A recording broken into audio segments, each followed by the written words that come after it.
the new leader in American politics, echoing those deep state fears, was the second American politics story of the week, which was the selection of JD Vance to be the running mate for Donald Trump and an old friend of yours. Well, he is actually a friend of mine, and it's quite odd to see your friend become the candidate to be the vice president, and at this rate, going to be the vice president. I've known him for a decade or so, and I sought him out because I'd read Hillbilly Elegy, and I met him in San Francisco about 10 years ago, and he had followed very closely, actually, what had been going on in British politics at the time, and he was quite an admirer of the Cameron government and what it had done. And ever since then, we've stayed in touch and sort of tweet each other and message each other. And I spoke to him at the weekend to wish him luck because I could see he was in the running to be the vice president. He's an exceptionally smart and interesting person to be with. And you may not agree with all of his politics. And there are things he says, for example, on Ukraine that I don't agree with. But he is one of those people who's just fascinating. I know that if you were in a room with him, you'd just go, okay, I don't agree with this guy on lots of things, but he's really interesting to listen to. Look, it is a great book. I read the book when I was doing the Trumpland series for the BBC. And of course, part of his attraction for the Trump campaign is that he's a convert, and they're trying to convert swing voters. And this is a guy who said very, very critical things about Donald Trump back in the day, around the time his book came out and he became a senator, a bit like Nikki Haley, who was also at the convention, the former UN ambassador who fought Trump for the nomination, said critical things, but is now saying, come on board. But I think he's also something else, isn't he? Which is that he has become a true believer. And there's parts of him which were always kind of true believing. And if you are the Republican leadership, I don't mean the Republican leadership, I mean the MAGA leadership, the people around Donald Trump, like his son or Peter Thiel or Todd or Tucker Carlson, you want somebody as vice president who is going to be as MAGA as Donald Trump. And this is the guy these days. I mean, this is the guy who, you said he's a friend of yours, and there's some things you don't agree with him on, but I mean, he says he came into politics because he wanted to stop abortion because of the killing of innocent lives in the womb. He thinks that that women should stay with abusive partners for the good of the children. This is a guy who is against same-sex marriage. He may have admired the Cameron-Osborne government, but not important reforms that you like to talk positively about. I mean, he now talks the rhetoric of the populist deep state conspiracy theories. I mean, is he really your friend? Yeah, yes, he is my friend. Let's take those things in turns. I think the economic populism that people level against him and that he used in his speech to the convention last night is frankly at the heart of Hillbilly Elegy. Hillbilly Elegy is an argument partly about his upbringing and his mother who was on drugs, and there's a whole opioid crisis that affected Appalachia where he grows up.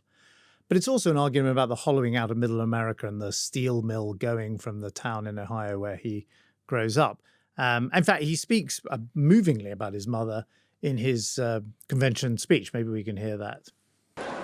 And our movement is about single moms like mine who struggled with money and addiction but never gave up. And I'm proud to say that tonight my mom is here, 10 years clean and sober. I love you, Mom. Right, so that is not your sort of classic, born-again Christian message. That's a message of actually about drug abuse and single motherdom.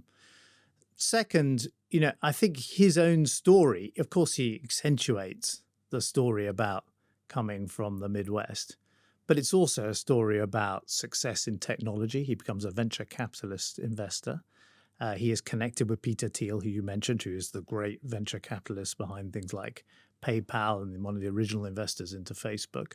So he understands modern technology. He goes to Yale Law School where he meets his wife, and his wife is not a classic hometown girl from Ohio, but actually is an Indian-American immigrant called Usha, who I know as well.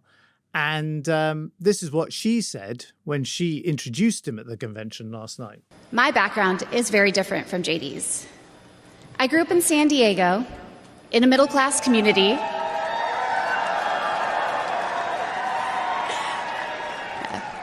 With two loving parents, both immigrants from India, and a wonderful sister.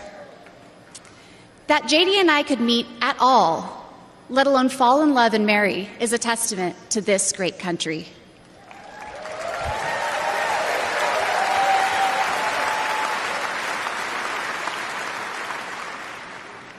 It is also a testament to JD, and it tells you something about who he is. When JD met me, he approached our differences with curiosity and enthusiasm. He wanted to know everything about me, where I came from, what my life had been like. Although he's a meat and potatoes kind of guy, he adapted to my vegetarian diet and learned to cook food from my mother, Indian food. So that, that's her talking. That's not the "we don't want any immigrants in America" message. That's the land of the immigrants message you're getting from his wife.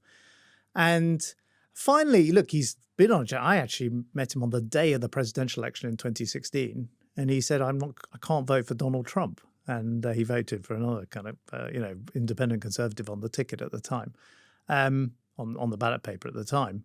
But he's been on a journey, and maybe it's because Trump is himself actually becoming more inclusive, or look, maybe also JD Vance wants to get on in American politics. And there's a bit of an echo here. Trump. I'll come on to that point. There's a bit of an echo here, isn't there, of Keir Starmer? Isn't there a bit of an echo of doing what it takes to get to where you need to be in the leadership of your country? I mean, Keir Starmer, he serves in Jeremy Corbyn's shadow cabinet. We've discussed, the people who chose not to serve, but he served, and look where it got him, the prime minister of our country. Maybe there's a bit of JD Vance, which is, look, this is the Republican Party today, and I'm going to shape it and its future by getting to the top of it now. Look, I'm afraid, though, if in politics you end up cynically without any moral compass at all, then how can you claim to be a potential good leader? And it's one thing for Keir Starmer to have stayed in Jeremy Corbyn's shadow cabinet, to have fought him on the European issue, to be planning his leadership campaign, should he have resigned or not. But I mean, this is just materially different. I remember being in Mar-a-Lago back in. Why is it materially different? Just before, because I'm about to explain. So I remember being in Mar-a-Lago back in 2017, and somebody came up to me and saying, "Are you from London? I mean, aren't there Muslim no-go areas in London?" I said, "No, there really aren't." You remember the big spat between Donald Trump and Sadiq Khan on those issues? 2 weeks ago at the National Conservative Convention in the US, JD Vance, in conversation, says, and it's recorded, they're talking about what will be the first nuclear Muslim state. And is it going to be, is it Pakistan? And he said, well, of course, he said, now we've got a Labour government.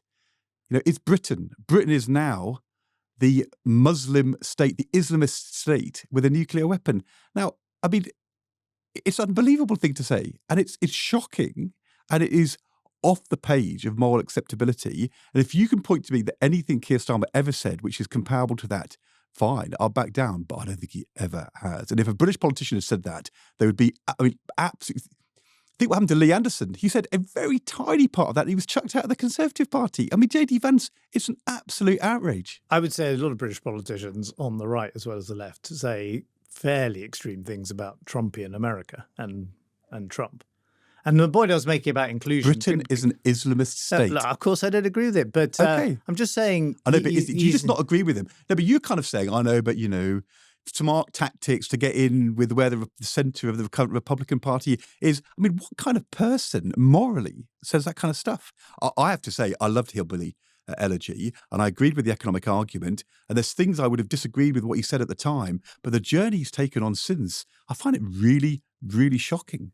Well, I'm saying he is an interesting political actor with interesting views about America's role in the world, which are not as sort of simplistic as either sometimes, I guess, he portrays them, or as I think he is portrayed. And even on Ukraine, where I agree with him, his argument, I've heard it because I hosted a dinner for him in London. We had members of the Conservative cabinet. I got along to the dinner. His argument is, look, it's not your kids or my kids who are dying. It's Ukrainian kids who are dying. And do we think that we're about to kick Russia out of Ukraine and win this war and there will be no Russian presence in any part of Ukraine anytime soon? No, there's no one at the top of any Western government who thinks that's now a realistic prospect. So we're allowing these children to go on dying without doing what we need to do, which is sit down with Vladimir Putin and try and work out a peace. And it's messy and it's ugly and it's not where we'd want to be. But that is the reality of politics and that is the reality of foreign policy. And that is what, in private, at the top of the British government, the top of the French government, the top of the European Union, the top of the American government, they know. So he calls it out. Of course, everyone says, that's outrageous, that's giving in to Putin. He would say it's actually about saving lives and jumping to the truth, which is there's going to have to be a negotiated settlement in Ukraine. And that's why I mean it's interesting. And look, anyway, but that's sort of like, that's fine if you're a newspaper columnist. If you're writing an interesting argument, if you're sort of, trying to sell a book. I mean, he is aiming to be the vice president and enable Donald Trump to be the president of the United States, who has a far more dark and insidious view of the Putin relationship. And enabling that, especially as you say, well, he's the Starmer. He doesn't really believe in it, but he's just doing it because it's the way to get to the top. I mean, enabling that. Well, as I say, I think the Trump White House will actually be a better place with him as vice president than some other people you could have as vice president because he's smart. He is part of the immigrant story of America as well as the middle America story that he put in that book.